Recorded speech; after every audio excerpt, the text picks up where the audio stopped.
ने ये बताया और रघुनंदन को कहा, हे रघुनंदन, मेरी जानकी अज्ञ है, मेरी जानकी उतना नहीं जानती, आप धैर्य रखिएगा, अपने अनुकूल बना लीजिएगा। ऐसा ही होता है ना। और अगर पति पत्नी के बीच में ये बात हो कि मेरे अनुकूल कोई बने और ये कोशिश हो कि मैं अपने साथी के अनुकूल बन जाऊं, है ना। एक तो है कि मेरे लिए तुम बदल जाओ, और एक है नहीं नहीं, तुम जैसे हो ना, मैं कोशिश करूंगी वैसा बन जाने की। ये होता है दाम्पत्य, ये होता है सुखी जीवन का सूत्र। समझ में आया देवियों?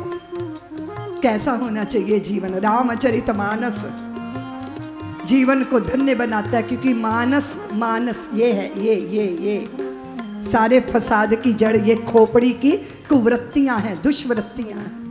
और अगर ये सद्वृत्तियों में बदल जाएं तो जीवन धन्य हो जाए। और फिर विदाई हुई है।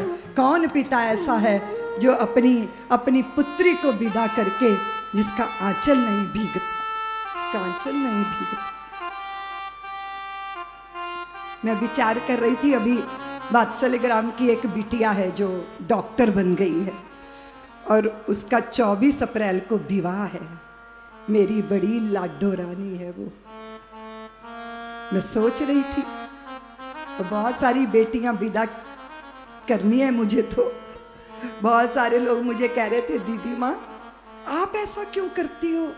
जब एक दिन की बच्ची आपके पालने में आ गई है ना, तो फिर आपको तो चाहिए आप उसे भी साधु वाधु बनाइए, धर्म प्रचारिका बनाती हैं आप उनको।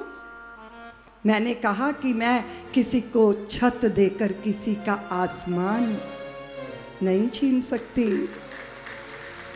मैं किसी की मजबूरी का गलत फायदा नहीं उठा सकती।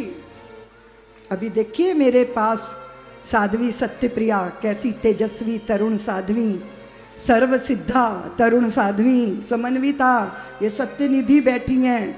ऐसी सैकड़ों साध्वियां हैं जिन्होंने तरुणाई में मुझे अपना जीवन दे दिया। इनकी कोई मजबूरी नहीं थी, इनकी स्वेच्छा थी कि हम धर्म के लिए जिएंगे, इसलिए भगवा वस्त्र धारण कर लिया।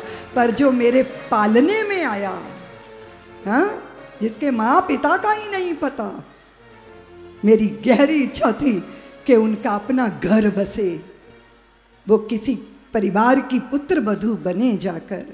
इसलिए उनको हमने कोई ऐसा वातावरण नहीं दिया, हमने उनको सामान्य संतानों की तरह पाला। और वो वात्सल्य ग्राम में ही नहीं पली, 12वीं वहाँ की, उसके बाद वो बनस्थली, राजस्थान बनस्थली एक बहुत बड़ी यूनिवर्सिटी है, 30,000 35,000 पुत्रियों की यूनिवर्सिटी है वो। वहाँ जाकर पढ़ी बेटियाँ, कोई डॉक्टर बनी, कोई इंजीनियर बनी, किसी ने बीटेक किया, किसी ने एमटेक किया। मैंने कहा मैं छत देकर किसी का आसमान नहीं छीन सकती। लोग मुझे कहते हैं, अरे ऋतंभरा का तो दिमाग खराब है, देखो ईसाई मिशनरियों को, उन्होंने कितने अनाथों को मिशनरी बना दिया।